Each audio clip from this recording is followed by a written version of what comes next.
Բարի երեկո հարգելի հեռուստադիտող, եթերում պրեսինգն է։ Իմ հյուրը այսօր հասարակական գործիչ, հայտնի պրոդյուսեր Ռուբեն Մխիթարյանն է։ Բարի երեկո, Ռուբեն։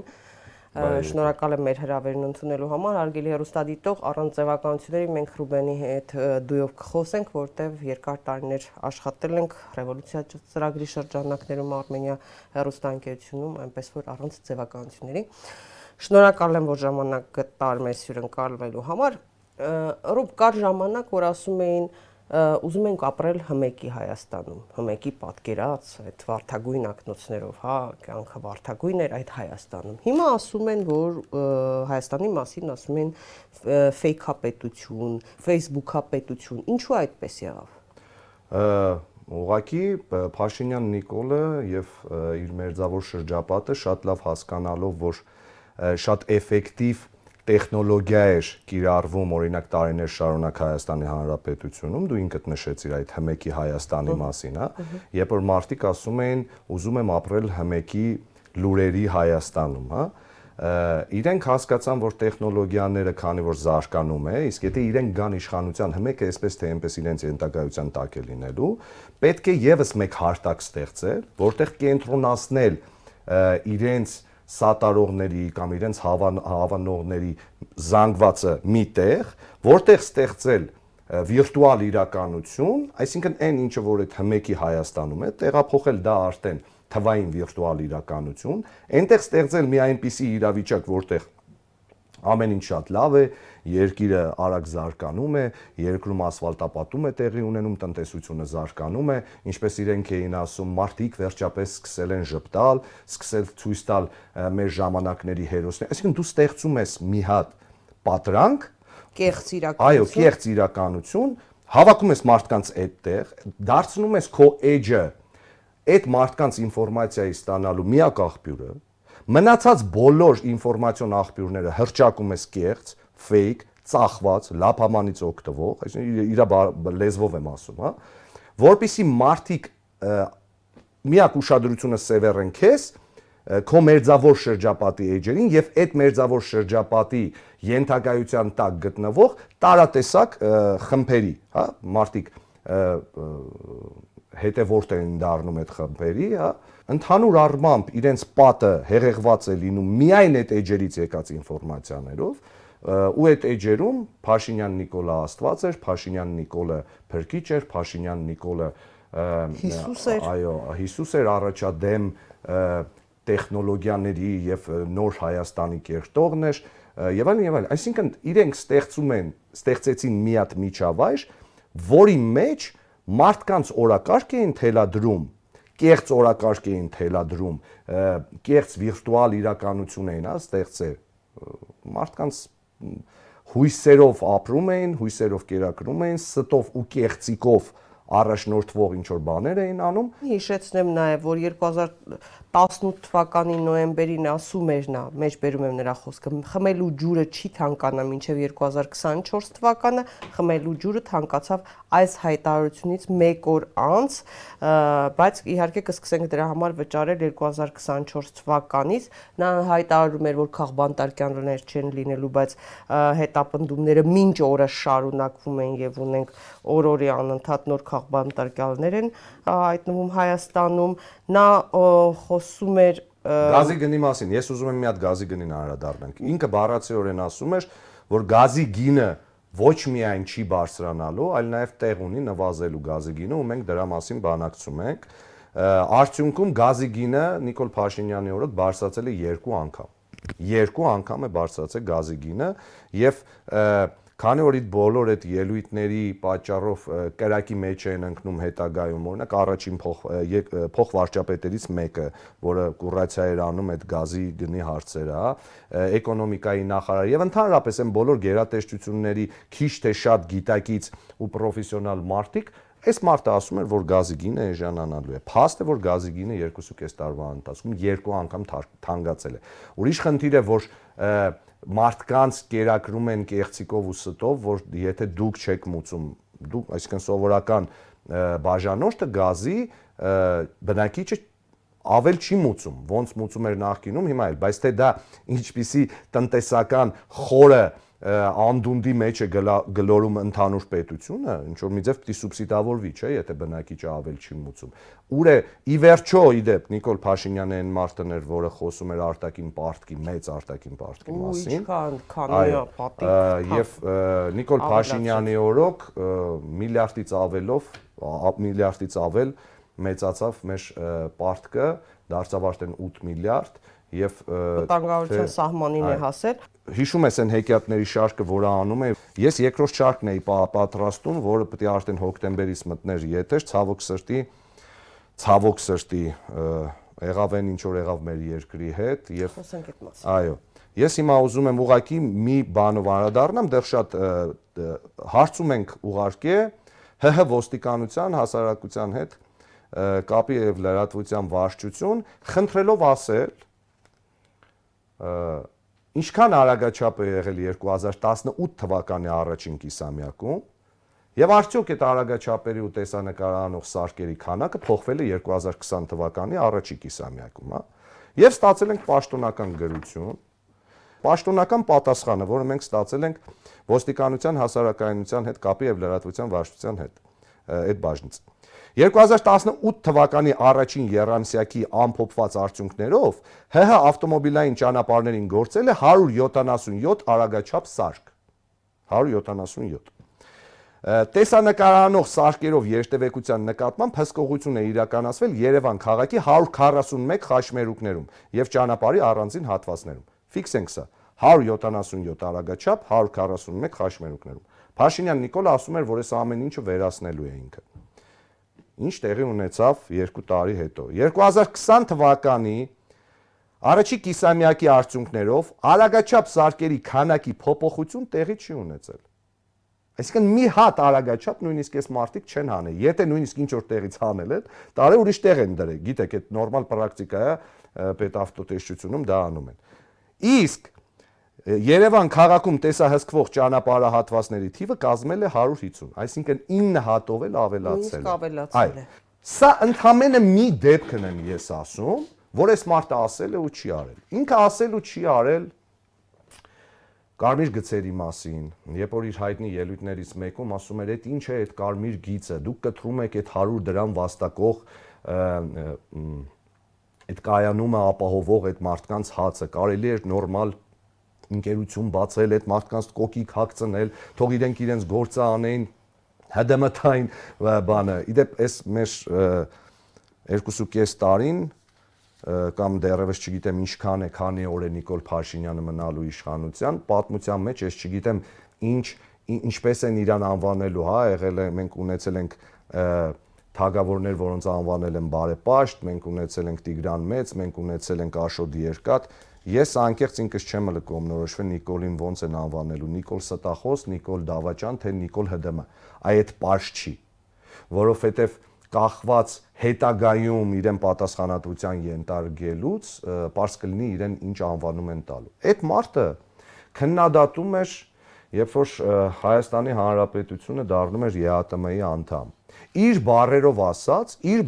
ասած, ինքը ասում էր, որ Հայաստանի ԵԱՏՄ-ացումը, եթե կուզեք Հայաստանի ադրբեջանացում, մենք թույլ չենք տալու։ Այս իր բառերն է եղել։ Ինքը ասում էր, որ ԵԱՏՄ-ն իրենից ոչ մի լուրջ կառույց չի ներկայացնում ու Հայաստանը օր առաջ պետք է ԵԱՏՄ-ից դուրս գա։ Ինչ տեղի ունեցավ, երբ որ Նիկոլ Փաշինյանը եկավ իշխանության, առաջին իսկ իր վարչապետ ընտրվելու օրը, առաջին իսկ բանը, որ ինքը ասեց, որ արտաքին քաղաքականության ոչ մի վեկտոր չի փոխվելու եւ մենք ԵԱՏՄ-ից դուրս գալու ոչ միտք ունենք, ոչ նպատակ, նույնը վերաբերում է նաեւ ՀԱՊԿ-ին։ Ու այսպես բազմաթիվ ամենաթարմ ստախոսությունը ասեմ, որը այս տարի մեր աչքի առաջ է եղել, հա, երբ որ ապրիլի 6-ին մեծ ասուլիս ինքը կազմակերպեց իր աշխատասենյակից կորոնավիրուսի պիկի ժամանակ, հա, երբ որ լոկդաուն էր հայտարարվել ընդհանուր, ու այս մարդը օգտագործում է հետեւյալ արտահայտությունը, ասում է,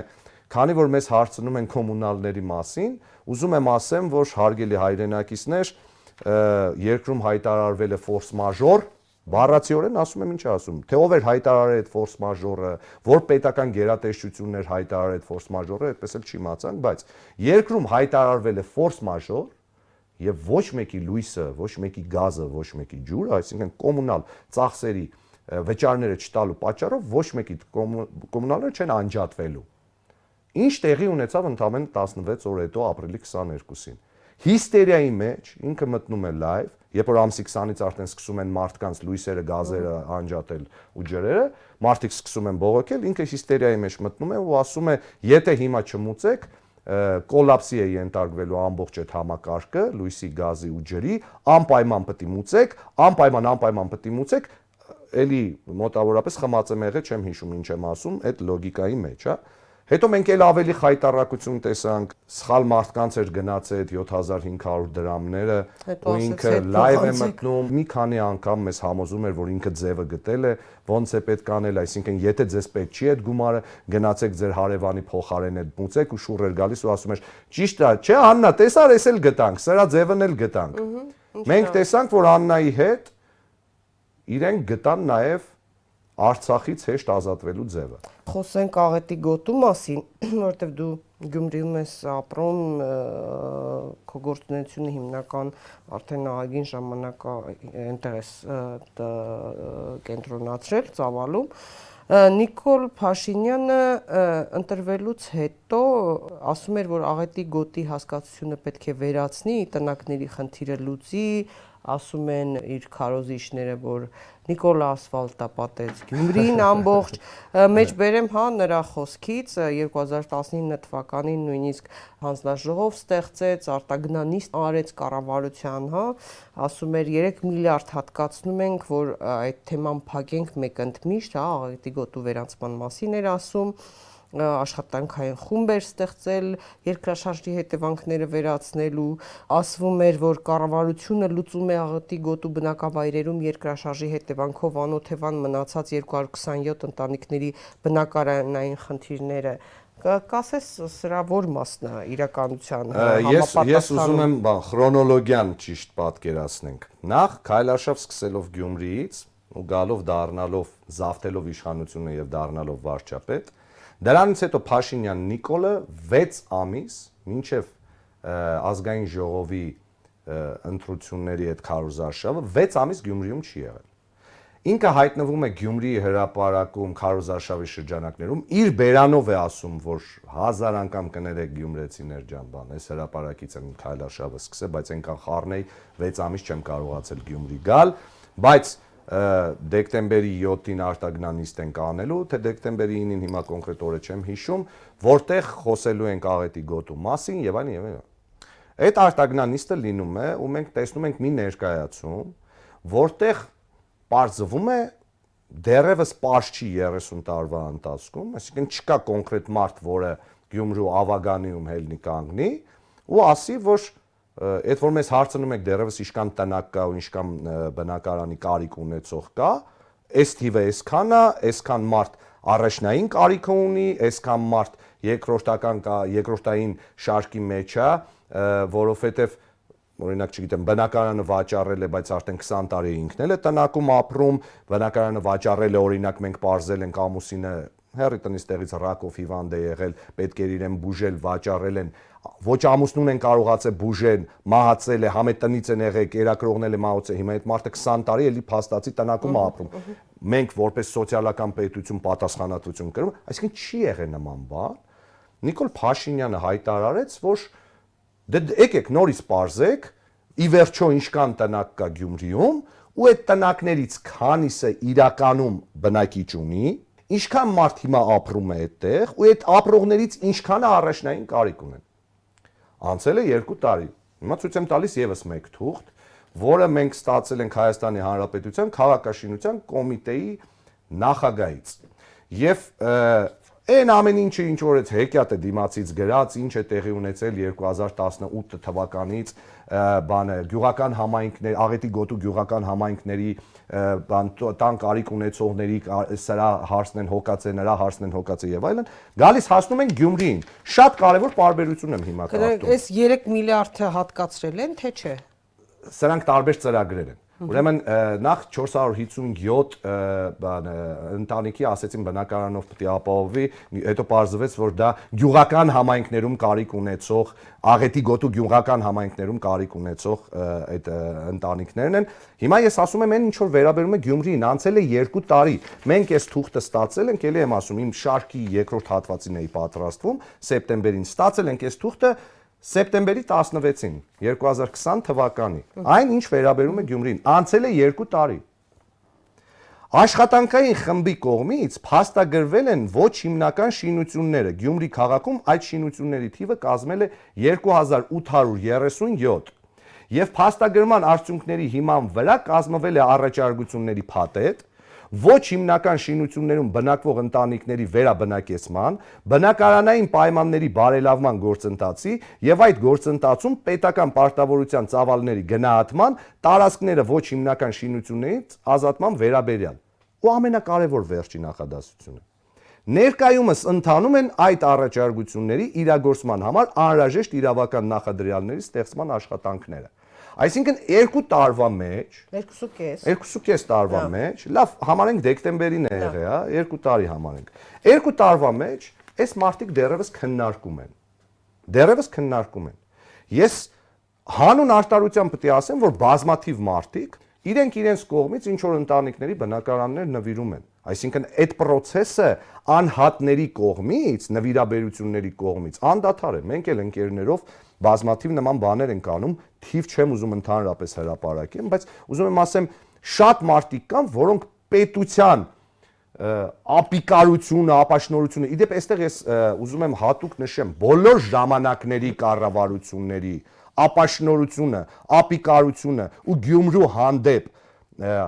ոչ ճիշտ վերաբերմունքի պատճառով Գյումրիում դեռևս կա 2837 ժամանակավոր շինություն ու այս մարդիկ դեռևս ինչ որ աշխատանքներ են կատարում դրա իրավական լուծումները գտնելու համար, այսինքն այս մարդիկ տնակներից չեն պրծե։ Գյումրիում բազմաթիվ հարյուրավոր ընտանիքներ դեռևս ապրում են տնակներում։ Այն լեգենդը, որ Փաշինյան Նիկոլը ասֆալտապատեց Գյումրի քաղաքը, սա մեծագույն լեգենդն է, որով կերակրել են գյումրեցիներին Հայաստանում մեր ապրող հայրենակիցներին եւ դրսում ապրող մեր հայրենակիցներին։ Հիմա ասում եմ բան, որը բացարձակապես կարող եք փաստերով նայեք։ Սա մի հատ թուղթ է, որը Հայաստանի Հանրապետության տարածքային կառավարման եւ ենթակառուցվածքների նախարարի տեղակալն է տվել։ Երբ որ մենք հարցում ենք կատարել, թե Գյումրիի ասֆալտապատումը ինչ միջոցներով է եղել, երբ վանից է սկսվել, ինչ ծրագիր է դա։ Ուրեմն 2016 թվականին Սերժ Սարգսյանի կառավարության ժամանակ, երբ նախագահ էր ինքը, Հայաստանի Հանրապետության կառավարությունը վարկ է վերցնում վերակառուցման եւ զարգացման եվրոպական բանկից, որպիսի ասֆալտապատի Գյումրիում տեղի ունեն ասֆալտապատում, այդ լուսավորությունը քաշեն, ենթակառուցվածքները ջրահեռացման անեն։ Վարկ է վերցվում։ Հիմա բառացիորեն կարդում եմ։ Ի պատասխան ձեր ՎԶԵԲ-ի, այսինքն վերակառուցման զարգացման եվրոպական բանկի վարկային միջոցներով Գյումրիի փողոցների հիմնանորոգման վերաբերյալ հարցմանը տեղեկացնում ենք։ Գյումրի քաղաքային ճանապարհներ ծրագրով, իդեպ այդպես է կոչվել այդ ծրագիրը։ Նորից շեշտում եմ, որ այս վարկը վերցվել է 2016 թվականին։ Վարկը վերցնելուց հետո, երբ որ կառավարություն ազգային ժողովում այդ վարկը հաստատվել է, Սերժ Սարգսյանը կան այդ կադրերը ինտերնետում, հրավիրում է Գյումրու քաղաքապետ Սամվել Բալասանյանին իր աշխատասենյակ։ Բառացիորեն ասում է, որ այս վարկը վերցրել ենք մոտ 24 միլիոն դոլար։ Գյումրին պիտի ասֆալտապատ լինի։ Խոստացիր Սամվել, որ անձամբ հետևելու ես եւ ոչ գողանալու են այդ գումարից, ոչ խապելու են։ Սամվել Բալասանյանն էլ խոստանում է, հետո դուրս է գալիս Սերժ Սարգսյանի աշխատասենյակի դիմաց, դրան դիմաց է խոսում, հետո էլ իր նախընտրական տարբեր հոլովակներում եւ քարոզարշավի ժամանակ բազմաթիվ անգամներ նշում է, որ այս վարկը վերցրել է պետությունը Գյումրին ասֆալտապատելու համար։ Ինչ է տեղի ունենում դրանից հետո։ 2 տարի տևում են տենդերները, նախապատրաստական աշխատանքները, ճանապարհաշինարարական այդ գծագրերը, ենթակառուցվածքների այդ ստեղծումը, նախահաշիվներ 2 տարի այդ ամեն ինչ տեղի ունենում։ Շինարարներն են որոշվում։ Ու գալիս այս ասֆալտապատման ժամանակահատվածը ընկնում է հենց այն ժամանակ, երբ որ երկրում տեղի է ունենում իշխանափոխություն։ Եվ իշխանափոխության ժամանակ ասֆալտապատման առաջի ծրագիրը տեղի է ունենում, հիմա կարդում եմ այդ թղթից։ Գյումրի քաղաքային ճանապարհներ ծրագրով 2018 թվականից սկսած ամբողջությամբ բարեկարգվել, հիմնանորոգվել, կառավարվել եւ արդիականացվել են 12 կիլոմետր երկարությամբ փողոց եւ հրապարակ։ Մասնավորապես արդեն ավարտված են քաղաքի Կոմիտաս փողոցի, հիմա այն մարդկանց, ովքեր եկել են Գյումրի, հաթաթ կասեմ այդ որ փողոցը, իրենց աշկով են տեսել։ Երևանյան խճուղու, ուրեմն հարգելի հայրենակիցներ, դուք մտնում եք Գյումրի, հենց Գյումրիի մուտքից փողոցը, որ ասֆալտած է իդեալական, որ գալիս հասնում է այդ կամուրջի մոտ, որտեղ այդ սառույցը եղավ, հա, այս տարի մի դժբախտություն է այդ ժամանակ եղավ։ Այդ հատվածը, այսինքն ծերից ծեր, այդ վարկային միջոցներով է։ Հետո Մուշ 2 թաղամասի ճանապարհը, Գարեգին Նժդեն, այսինքն Սայաթ Նովա փողոցը, տեսեք, Տիգրան մեծ պողոտաները Սայաթ Նովայից թատրոնի դիմացի, ավելի մանրամասն ասեմ։ Հետո նախկին Լենինի հրապարակով, որ բարձրանում եք նախկին Կալինին փողոցով, որը հիմա Գարեգին Նժդեն է։ Շարլի հրապարակում, որը նախկին Կինո Հայաստանն է։ Հետո նախկին Լենինգրադյանը, որը հիմա բարձրանում հասնում է մինչև 58 թաղամաս, այդ բոլոր փողոցները ասֆալտապատվել են 2016 թվականին վերցված վարկային միջոցներով ու այդ այո պայմանագրով ու այդ փողոցները ասֆալտապատելու համար դուք կարող եք շնորհակալ լինել Հայաստանի Հանրապետության յուրաքանչյուր քաղաքացուն, որի հետագա մուծվելիք հարկերի միջոցով մենք մուծելու ենք այդ վարկերը, ու Նիկոլ Փաշինյանը որպես Հայաստանի Հանրապետության շարքային քաղաքացի մի բան էլ վնաս է տվել, հիմա կասեմ ինչի համար։ Այսինքն Գյումրիի ասֆալտապատման 95%-ի հետ ոչ Փաշինյան Նիկոլը, ոչ Փաշինյան Նիկոլի կառավարությունը, ոչ Փաշինյան Նիկոլի կառավարության գեներացրած բյուջեն կապ չունեն։ Իսկ Փաշինյան Նիկոլը բացասական առումով կապ ունի այդ ասֆալտապատման հետ, ու հիմա դուք կհասկանաք, որ Փաշինյան Նիկոլը ինչպես Բարգավաճ Հայաստան կուսակցության իմ կողմից շատ սիրելի падգամավորներից մեկը, որը շատ պատկերավոր խոսք ունի, Գևորգ Պետրոսյան ասում է, հա, եթե ինչ որ մի համեմատական բերում է, ասում է, այս մարդը այնքան կապ ունի տվյալ բնակավարի հետ, ինչքան որ ես լազերային էպիլյացիայի, հա։ Հիմա ասեմ, ինչքան որ Գևորգ Պետրոսյանը լազերային էպիլյացիայի հետ կապ ունի, այդքան էլ Փաշինյան Նիկոլը կապ ունի Գյումրիի ասֆալտապատման հետ, որովհետև ուշադրություն, երբ վարկային համաձայնագիրը քննարկվում էր ազգային ժողովում եւ դրվում էր քվեարկության, Գյումրիի ասֆալտապատման վարկային համաձայնագիրը, որը դրվում էր 2016 թվականի հունիսի 17-ին քվեարկության ազգային ժողովում, 131 падգամավորներից 4 հոգի է դեմ քվեարկել այդ վարկային համաձայնագրին, որից մեկը Փաշինյան Նիկոլն է։ Այսինքն Փաշինյան Նիկոլը Գյումրիի ասֆալտապատման հետ բացի բացասական բանից, այլ բանի հետ կապ չի ունեցել։ Ազգային ժողովի կայքում կլինի։ Այս ազգային ժողովի կայքում կա, հենց ազգային ժողովի կայքից ենք մենք վերցրել, բոլոր արխիվա քվեարկությունները բոլորը կան այնտեղ։ Հիմա այդ որ բոլոր այդ ներդրումային ֆորումները, որ եղան, մեկն է եղավ Գյումրիում այդ Իմ քայլը հանուն Շիրակի մարզի։ Քանի տոկոս է, էլի 0.ով եմ ասում։ Քանի տոկոսն է այդ ֆորումները իրականացվել ոչ միայն Շիրակի մարզում, այլ նաև ամբողջ Հայաստանում։ Այն ոչ Իմ քայլը հանուն Լոռի, Իմ քայլը հանուն Տաուշի եւ այլն։ Քանի տոկոսը։ Գյումրիում այս ընթացքում ինչ կառուցվել է, ինչ ստեղծվել ու ինչ բացվել է մենակ մասնավոր Գյումրին սիրող անհատների կողմից։ Պետական աջակցության այնպիսի շրջադարձային ծրագիր, որը Գյումրին որպես տուրիստական կենտրոն կհաներ վերև, չի եղել ընդհանրապես։ Ռոբ ամեն դեպքում հիշեցնեմ, հա 2018 թվականի մայիսի 1 Նիկոլ Փաշինյանի խոսքը։ Սփյուռքի հազարավոր գործարարներ շունչները պահած սպասում են Հայաստանում տեղի ունեցող process-ների հանգուցալուծմանը, որը որևէ կասկած չունեն, որ ժողովրդի տեխնացուի վարչապետ ընտրվելու պարագայում միլիարդների ներդրումներ են հոսելու դեպի Հայաստան, տասնյակ հազարավոր աշխատատեղեր են ստեղծվելու, միլիոնավոր հայեր ներգաղթելու են Հայաստան։ Ուր են։ Եվս մեկ պաշտոնական տվյալ 2017 թվականից սկսած 2017, 2018 ու 2019 թվականների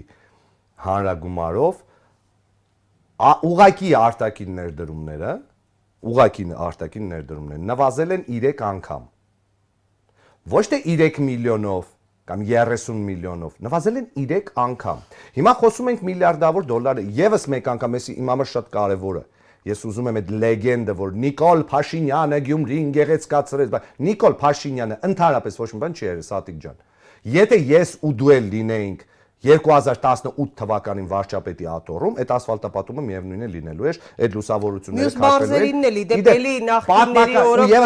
համաշխարհային բանկի հետ պայմանագրերի շրջանակը եւս մեկ անգամ է սուբվենցիոն ծրագրերն էլ էլի ինքը չի հորինել։ Սուբվենցիոն ծրագրերը սկսել են իրականացվել 2017 թվականից Հայաստանի Հանրապետություն, գուցե ավելի շուտ, բայց համենայն դեպս լայն շրջանառության մեջ այդ որ համ համայնքն է մասնակցում, համ պետությունն է ինչ որ բյուջետ տրամադրում, շրջանառության մեջ է մտել 2017 թվականից։ Էլի էս կառավարության մեյդան բերած բանը չի։ Գյումրիի պատմական միջուկի հետ առավել եւս ոչ մի տեսակի կապ չունի Փաշինյան Նիկոլը, դա սկսել է 2017 թվականից նախկին կառավարությունը, հանրապետականների ձեր չսիրած թալանչիների ու կոռուպցիոներների Ռուբ նախկիններ ներկաներ թեման անընդհատ շահարկում են հիմա էլ, հա, այսօր էլ ուղերձով անդրադարձել է,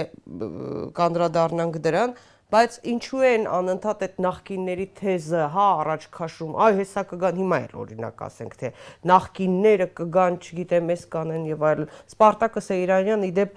Դաշնակցության ներկայացուցիչ ինձ հետ հարցազրույցում շատ ճիշտ ասաց, այսինքն որ մեզ հիմա պետք է ոչ թե նախկին ու ներկա անել, այլ պետք է հասկանալ ով է կարող, ով կարող չէ, ով է ազգային, ով է ապազգային, հա, ինչու է անընդհատ այս նախկինների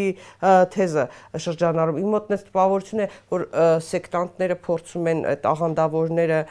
փորձում են այդ հոգևորսության ժամանակ մարդկանց մոտենում էին, ասում էին, հա, դու եթե դու մեզ չհետևես, դու կհայտնվես դժոխքում, արջիչների մեջ, չգիտեմ եւ այլն, հա, լրիվ հոգևորսության բանով է, հա, կանոններով է տեղ ունենում։ Ինչու է նորից բան անում։ Այն դեպքում, երբ որ ես չգիտեմ այսօրվա, հիմա կխոսենք նաեւ պատերազմից, այսօրվա պայմաններում, այսօրվա այս իրավիճակում, երբ որ ունենք հազարավոր հեկտարներով կորցրել ենք Արցախի 80%-ը, այո, Արցախի 80%-ն ենք մենք կորցրել։ Մոտ 5000 զոհ ունենք, գերիների թիվը, անհետ կորածների թիվը դեռևս հստակեցված չէ։ Մենք ունենք ավիրված տնտեսություն, մենք ունենք ավիրված պետական ինստիտուտներ, համակարգեր, որ մասնագետները գոնե գիտեն, թե դա ինչ է նշանակում, երբ ամբողջ պետական կառավարման համակարգը փլուզում են, հա, տեսնում ենք հիմա նախարարությունների օրինակներով գերատեսչությունների, այն դեպքում որ որևէ մեկին հիմա նույնիսկ լինի նախկին թե ներկա կարող որևէ ուժի պետք է նույնիսկ խնդրենք որպեսի միգուցե նա գա եւ ստանձնի այս բեռը այս պայմաններով որևէ մեկը ինչու են դարձյալ անընդհատ նախկին ներկա անում մենք հիմա դրա ժամանակն ունենք այս տեխնոլոգիան էլի սկսել են կիրառել Հայաստանի Հանրապետության պետականության ժամանակը Նիկոլ Փաշինյանի օրոք գնալով սպառվում է Այսինքն այդ նախկին ու ներկա թեզը մնացել է իրենց միակ թեզը, որով իրենք փորձում են մարդկանց հերթական անգամ մանիպուլացնել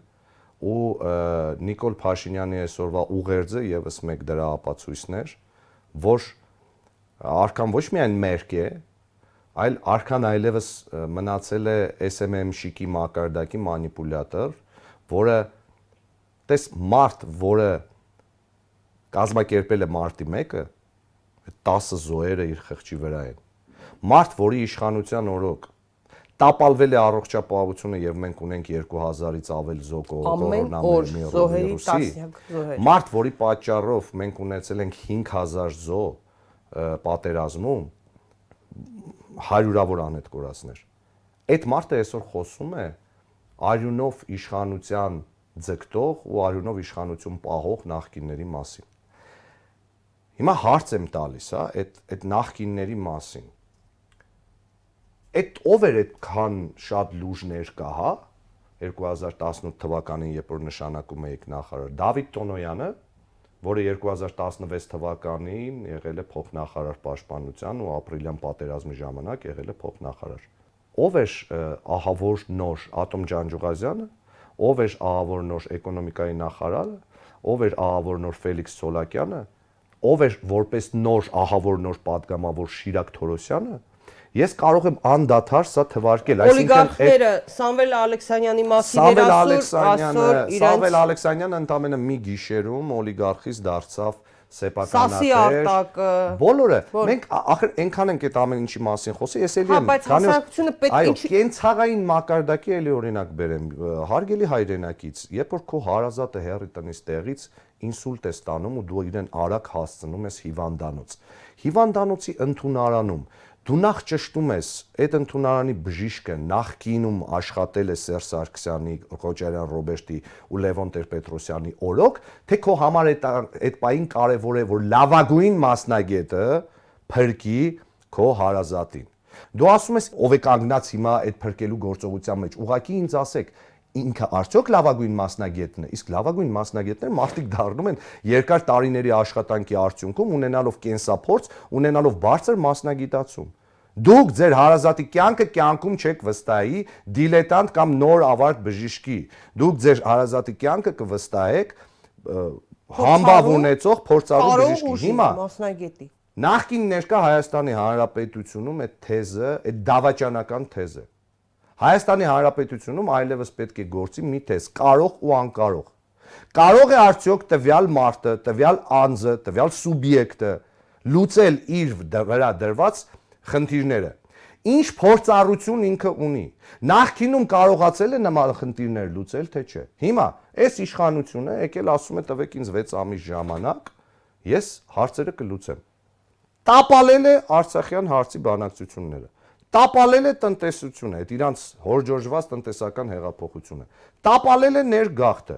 Տապալել է միլիարդավոր դոլարների ներդրումը։ Տապալել է արտաքին քաղաքականությունը։ Տապալել է մեր հարաբերությունները մեր միակ ռազմավարական դաշնակցի հետ, կարևոր ռազմավարական դաշնակցի հետ։ Ոչ միայն, նաև Իրանի հետ, Տապալել է բանակի մարտունակությունը, տապալել է այն ամեն ինչը, ինչը որ 30 տարվա ընթացքում մարտիկ ստեղծում էին, որպիսի Հայաստանի Հանրապետությունը կոչվի ինքնիշխան պետականություն ունեցող միջազգային հարաբերությունների սուբյեկտ։ Այս մարտը ուր գնում էր, հիշում ես 2018 թվականին, որ երկիր գնում էր, սկսում էր իր խոսքը նրանից, որ մենք իրականացրեցինք Թավշյա ոչ բռնի հեղափոխություն եւ այլն եւ այլն։ Բանտիկներ, որ դրվում էր, հա։ Հիմա այ ուզում եմ այդ բան։ Այդ որ փաթաթվում էր Մակրոնին, այդ որ ինչ որ մարդկանց բան ասում էր, մեզ այնպես են ընդունում, այնպես են դիմավորում, մենք վերջապես աշխարհը բանը վայելում է, Հայաստանը հրճակում էին ժողովրդավարության բաստիոն։ Ինչ տեսանք մենք 44 օրվա ընթացքում։ Մենք այդ իր գովացած միջազգային հանրությունից չտեսանք ոչ մի առարկայական քայլ, որը դատապարտեր Բռնապետ Ալիևի ագրեսիան Հայաստանի նկատմամբ։ Մենք չտեսանք ոչ մի առարկայական քայլ, որը ոչ թե մտահոգվեին, մենք մտահոգվել ենք Արցախի հարցով։ Չենք տեսել մենք առարկա, այսինքն, երբ որ Կանադան ասում է, ես էլ լինզաներ չեմ, էսպայից սկսած լինզաներ չեմ տրամադրում Թուրքիային։ Ժողովուրդ ջան, շատ կներեք, այդ բայրակթարները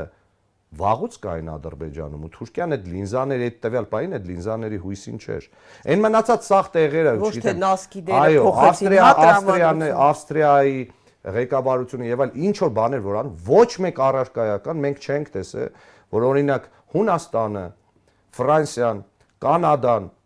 ՆԱՏՕ-ի արտահերթ նիստ հրավիրեն, դուրս գան ելույթ ունենան ու ասեն ՆԱՏՕ-ի անդամ երկիրը առանց մեր գիտության մասնակցում է մի հատ պատերազմի,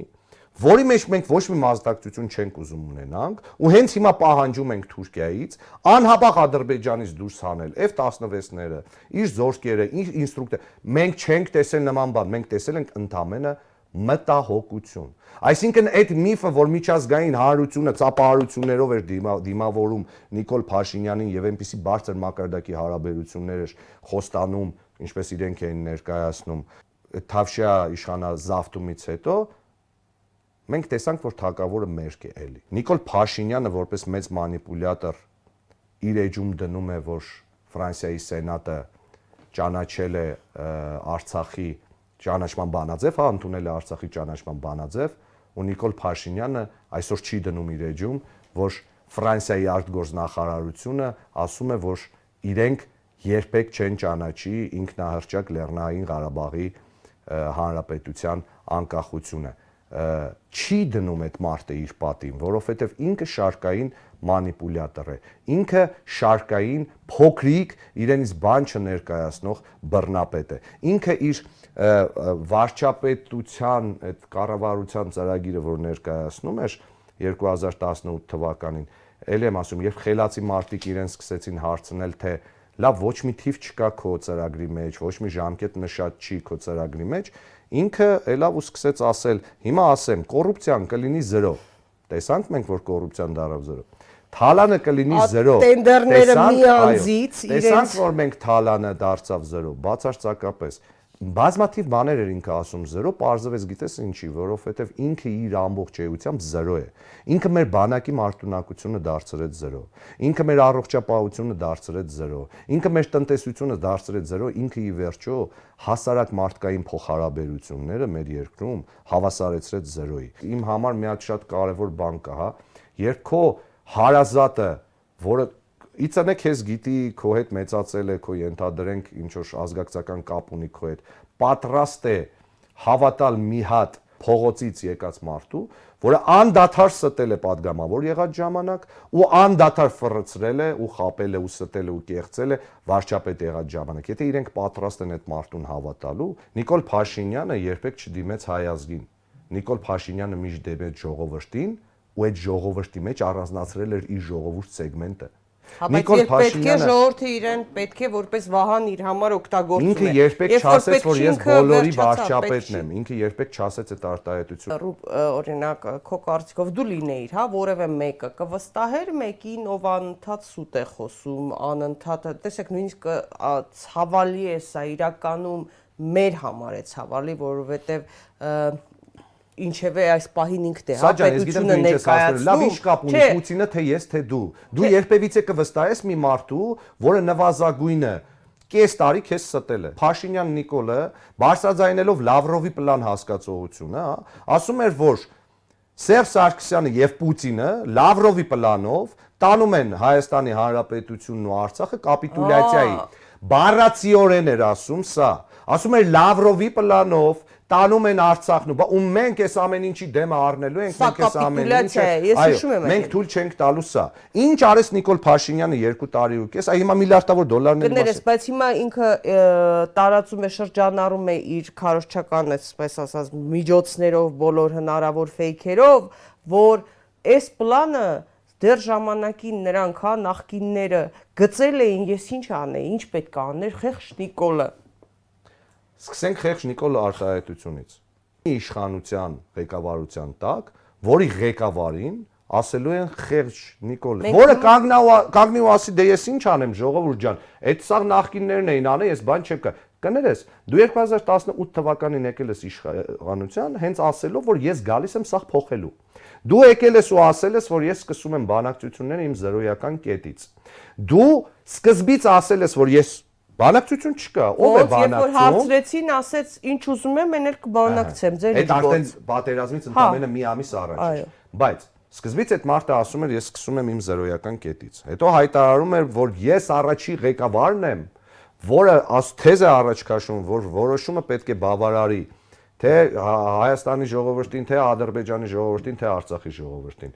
Արդյոք մենք հիմա տեսնում ենք, որ բավարարում է նվազագույնը գոնե Արցախի ժողովրդին։ Հայաստանի ժողովրդի մասին դեռ չեմ խոսում, որ մեղրիով ճանապարհ է անցնելու, սոտկում է գիշերը ադրբեջանցիները մտնում են, այս մարդը այսօր մտնում է ուղերձ է անում ու ասում է, դե եթե այդպես է պիտի լիներ, մենք այդպես էլ պայմանավորվել էինք։ Այսինքն դու ինչ էր պայմանավորվել, որ ոչ մի պետական կառույց չի իմանալու, որ ադրբեջանցիները գալու են մտնեն այդ դրված երրագույն պարիսպներից, մտնեն գործող հանգավայր, մարդիկ վախենան, ահաբեկվեն, բոլորը զանգեն, ասեն ադրբեջանցիները 80 հոգով էստեղ են, քո մամլո խոսնակը մտնի էլի հերկի, շատ հետաքրքիր բան տեղի ունեցավ, հա։ Իրենք Սերժին մերժեցին, Նիկոլին բոլորը հերկեցին։ Բոլորը։ Պուտինը հերկեց, իր ԱԳՆ-ն հերկեց, Շուշիի մասին է խոսքը, հա։ Երբ որ այդ մարդը կանգնավ ու հայտարարեց, որ Շուշին եղել է բոլոր բանակցային փուլերի անկյունակարային մաս, որ Շուշին պիտի հանձնվի, հերկեց նախագնն, իշ դրանից հետո իդեպ Զորապը Մնացականյան հրաժարական տվեց, որ երբեք մինչև պատերազմական գործողությունները Շուշին առևտրի առարկա չի եղել այս բանակցությունների, նույն Պուտինը ասաց, որ Շուշիի բանը կարգավիճակը պատերազմի ընթացքում է խոսվել։ Ու ամսի 20-ին, երբ որ ինքը առաջարկել է պատերազմը դադարեցնել, լրիվ այլ պայմաններով է եղել Շուշիի կարգավիճակը։ Այսինքն հետո ինչ եղավ։ Այս մարդը խոսում է Մարտունակ բանակի մասին ու ռազմական բալանս ամիսների ընթացքում խախտվելու մասին, հերքում է իրեն իր գենշտաբի պետը, որը ասում է, որ ես դեռևս հունիսի վերջը ասել, որ այս պատերազմը կործանարար լինելու, մոտեցող պատերազմը կործանարար լինելու։ Ու այս անգամ մեր դեմ կռվելու է նաև Թուրքիան, հուլիսին սահմանային միջադեպ ենք մենք ունենում, որը Նիկոլ Փաշինյանը իրեն բնորոշ շոուի ձևով շահագործելով զոհված տղաների հիշատակը, հռչակում է դա հուլիսյան հաղթական մարտեր, հայտարարում է, որ Ադրբեջանը հասկացավ, որ Հայաստանը ունի անպարտելի բանակ, հիշենք, հունիսին Գենշտաբի պետը ասել է, որ մոտեցող պատերազմի ժամանակ Ադրբեջանն ու Թուրքիան միասին են մասնակցելու այդ պատերազմին ու խորհուրդ է տվել ամեն ինչ անել պատերազմից խուսափելու համար։ Դրա ձևը բանակցությունն էր։ Տես ինչ եղավ, այս մարտը 2.5 տարվա ընթացքում մեր հայրենակիցների մոտ բթացրեց Արցախի հարցի կարևորությունը եւ Արցախի հարց հասկացողությունը որպես ճակատագրական երկարևոր։ Դրա համար էլ չէր ասում համառորեն Արցախի հանրապետության իշխանություն նախագահ չէր։ Ինքը ասում էր Լեռնային Ղարաբաղի ընտրյալ ներկայացուցիչներ, ինքը այն թեզերով էր խոսում, որով միշտ խոսել է Ալիևը։ Ամսի 27-ին էր թե 28-ին, ես չեմ հիշում, 2018 թվականին տեղի ունեցավ վերելակային բանակցությունը, դրանից ուղիղ 2 տարի անց 28-ին։ Դրանից ուղիղ 2 տարի անց տեղի ունեցավ պատերազմ։ Ընդ որում այդ հրադադարը պայմանական միայն նպաստավոր էր Ադրբեջանին, միայն եւ Թուրքիային։ 2 տարի մեր բանակի մարտունակությունը վերազինումը վերածել է շոուի, ու ինքը խոսում էր թարմ մայկատրուսիկների նոր ու ելակի մասին, այդ ընթացքում Իլհամ Ալիևը իր բնագծերն էր ուժեղացնում, պատրաստվում էր պատերազմի։ Նիկոլ Փաշինյանը խոսում էր բանակը թալանած, կեղեկած թալանչիների մասին, մենք 2.5 տարվա ընթացքում չտեսանք գոնե մեկ ավարտուն գործ, որով բացահայտվեր, որ օրինակ SSSS մարտիկ բանակը այսքան միլիոն դոլարի թալանել են, վնասը փոխհատուցել են։ Տիկին փոխխոսնակը Լենա Նազարյանը Պետրոսի մոտ հարցազրույցի ժամանակ ասում է, այդ մենք տարածքներ չենք հանձնել, այդ տարածքները պատերազմի ընթացքում գրավել է Ադրբեջանը։ Այդպիսի քարոզություններ իրենք տանում էին դրա։ Քար վաճառը գրավել է Ադրբեջանը։ Շուշին է գրավել։ Շուշին հանձնել եք, դուք Շուշին չի գրավել։ Ինչն է գրավել։ Շաումյանն էլ է գրավել Ադրբեջանը։ Մենք այնքան մանիպուլյացիայի զոհ ենք եղել, դեպ մի հատ էլ Արծրունին Հովհաննիսյան, հա, ուզում եմ անդրադառնամ։ 44 օր Արծրունը Հովհաննիսյան, դեպ այսօր այդ թեզն էլ Նիկոլը իր ուղերձի ժամանակ ասաց։ Ասում է, ես ճիշտն եմ ասել։ Ասում է, ես պատերազմական լեքսիկոնով եմ ասել, պատերազմի դրության ժամանակ մենք տվել ենք այն ինֆորմացիայի չափաբաժինը, որը պատերազմական լեքսիկոնն է։ Հիմա հարց եմ տալիս։ Հետո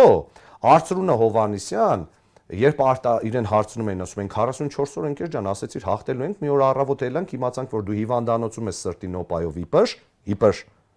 ճշտել եմ այդ հիվանդանոցից, ոչ մի նման բան տեղի չի ունեցել։ Այսինքն սուտ էր։ Ինքը մի գիշեր գնացել է ուղակի այնտեղ մնացել է, որպեսզի այդ շկվալը էլի էմոցիա կորզի, էմոցիա գողանա, որ վայ Արծրունի սիրտը չդիմացավ։ 44 օր Արծրունը մեզ ստել է։ Հետո երբ որ Արծրունին ասում են, ինքը ասում է, ես ասել եմ այն, ինչը ստացել եմ շտաբից։ Հիմա հարց։ Մենք բոլորս տեսել ենք, չէ՞ որ նվազագույնը 3-ից 4 անգամ Արծրուն Հովհաննիսյանը Վարգոնզեի Սեմյոն Պեգովի հետ հայտնվել է Հադրութում, այսինքն առաջնագծում, հայտնվել է Արցախում, հայտնվել է իբր ռմբակոծության տակ եւ ամեն անգամ սիգարը ձեռքին, այսինքն դու առաջնագծում ինքդ իմացել ես, ինչ է հիմա տեղի ունենում։ Ու դու եկել ես էլի մտել ես ուղիղ ետեր ու էլի ասել ես, որ մենք հաղթելու ենք, չմտածեք, այ մի հատ մատ ես թափ տվել, ասել ես, այ երբ որ իմ քույրերն ու եղբայրները, ես մեռնեմ քո կռվող քույրերի ու եղբայրների ջանին։ Աստված իրանց երկար կյանք տա, բազուկներին ամրություն տա, բարով խերով այս ամեն ինչը գոնե վերջանա, գնան հասնեն իրենց ընտանիքներին։ Բայց դու մատ էիր թափ տալիս, ասում էիր, եթե իմ քույրերն ու եղբայրները վաղը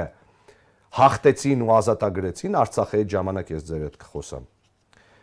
Արցախի 80%-ը այլևս չկա։ Ադրբեջանցին անարգել մտնում է Հայաստանի տարածք։ Ադրբեջանցին պլանավորում է ռուսները, իդեպ խաղաղապահները գնում են արդեն ու Մեղրիում տարածքներ են նայում, ուսումնասիրում, թե որտեղից պետք է անցնի այդ երկաթ գիծը։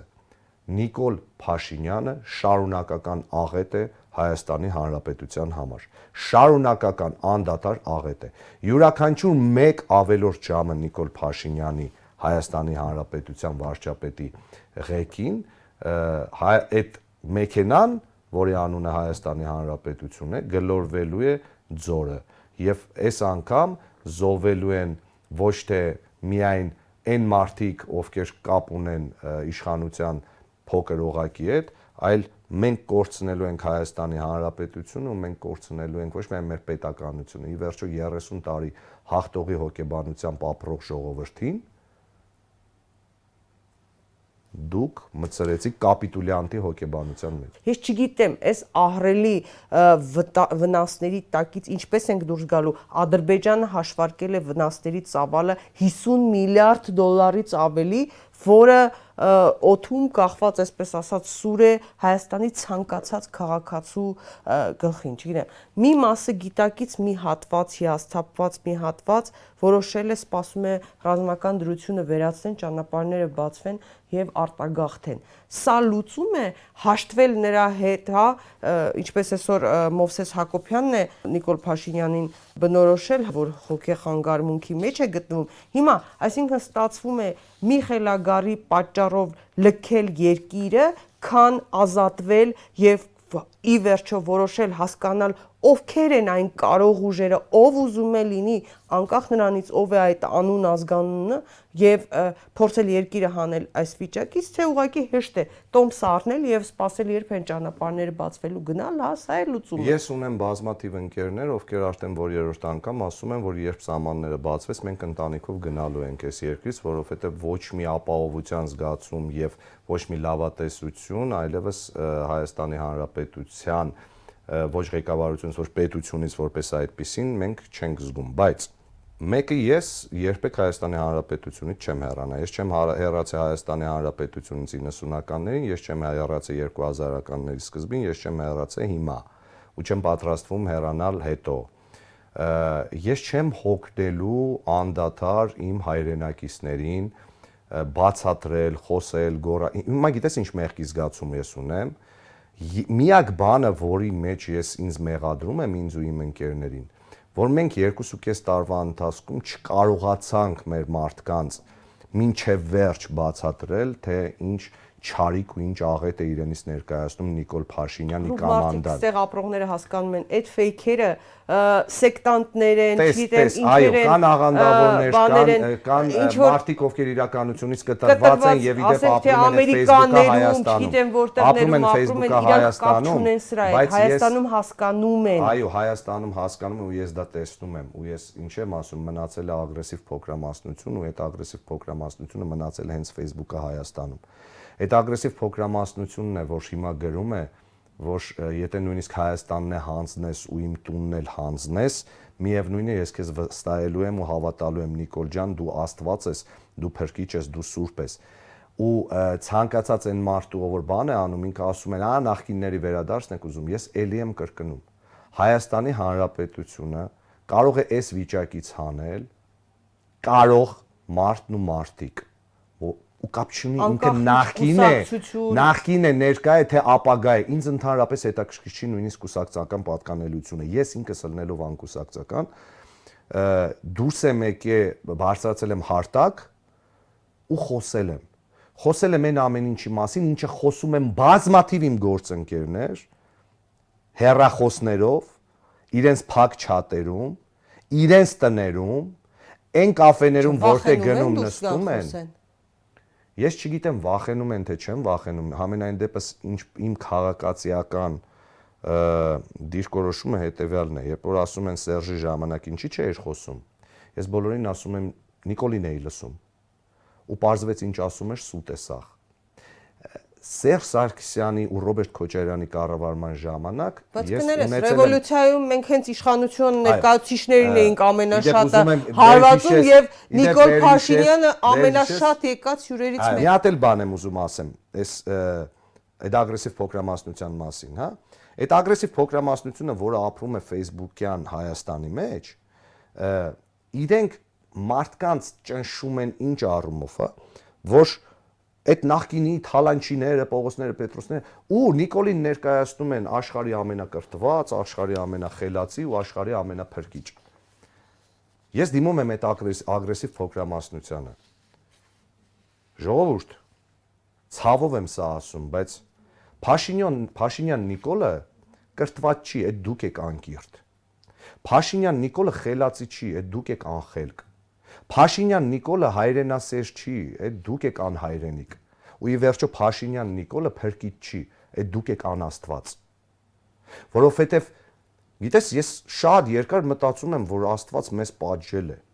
Ու գիտես ինչի համար, Աստված մեզ չի պատժել 2020 թվականի նոյեմբերի 10-ին, երբ որ այս խայտառակ պայմանագիրը ստորագրվեց եւ մենք դարերի վեր մեր ձեռք բերած հայրենիքի մի մասը ուղակի նվիրեցինք Ադրբեջանին, հա։ Աստված մեզ այդ օրը չի պատժել, Աստված մեզ պատժել է այն օրը, երբ որ 2018 թվականի մայիսի 8-ին Նիկոլ Փաշինյանին ընտրեցին վարչապետ։ Երբ որ մարտիկ ասուն ուրացան այդ ագրեսիվ ընտրազանգվածը, ու Աստված սկսեցին կոչել Փաշինյան Նիկոլին։ Երբ որ մարտիկ ուրացան, ասում միացին որդուն Քրիստոսին, ուրացան, որ հենց ինքն է փրկիչը, ու սկսեցին Քրիստոս ու փրկիչ անվանել Նիկոլ Փաշինյանին։ Մենք իրոք ասուն ջղայնացրել ենք, անկեղծ մենք ասուն ջղայնացրել ենք, ու այն ամեն ինչը որ մեր երկրի հետ հիմա տեղի է ունենում, տես տարիներ ի վեր առաջի անգամ առաքելական եկեղեցին այնպիսի հարցակումների սկսեց ենթարկվել, իդեպ ես չեմ ուզում ավելորդ բան ասեմ, բայց երբ խոսում է օրինակ Միքայել Աջապայանը, Շիրակի թեմի առաջնորդը, ես անկեղծ տեսնում եմ հոգևորականի ու անկեղծ իր երկրով, իր պետությունով ու իր հոտով մտահոգ սրբազանի, բայց երբ որ ինձ կոչ են անում համախմբվել ու միասնական լինել երկրի ղեկավարության հետ, ես ուզում եմ հարց տամ, հարգելի հոգևոր հայր, մեծ հոգևոր հայր, վեհապար, ում հետ ես համախմբվեմ, ով ստով կեղծիկով եկել է իշխանության, ում հետ ես համախմբվեմ, ով իրեն Հիսուսի տեղն է դրել, ով քայրամասն ես Հռոմի պապն եմ, քաղաքացիով է դիմում, քեզ քաղաքացիով դիմող մարդու հետ ես համախմբվեմ, ով քո դեմն է փագում ու քո դոշերն է հավաքում, սիրելի վեհապար, վեհարանը գրավում է, ես այդ մարդու հետ համախմբվեմ, վեհապար, ես անկեղծ եմ ասում, ես որպես հայ առաքելական եկեղեցու հավատավոր զավակ, ձեզնից լրիվ այլ խոսք էի սպասում, ու դեռևս սպասում եմ անկեղծ, ու ես անկեղծ հպարտանում եմ իմ թեմի առաջնորդով, անկեղծ եմ հպարտանում։ Փաստորեն 2019 թվականին Նիկոլ Փաշինյանը ասուլիս էր հրավիրել, Արցախի հարցով բանակցությունների մասին էր խոսում եւ այնտեղ հարց հնչեց, որ Ռոբերտ Քոչարյանն ասել է, որ չի թույլ տա, որպեսզի հողերի հանձնում տեղի ունենա, 2 տարի կալանավայրերում էր երկրի երկրորդ նախագահ, իսկ երրորդ նախագահի դեմ էլ անընդհատ գործեր էին հարուցվում Սերժ Սարգսյանի դեմ։ Նիկոլ Փաշինյանը այսպես պատասխանում է, Քոչարյանով է այն, որ մեղրին փոխանակելու ծրագիր էր քննարկում։ Այսինքն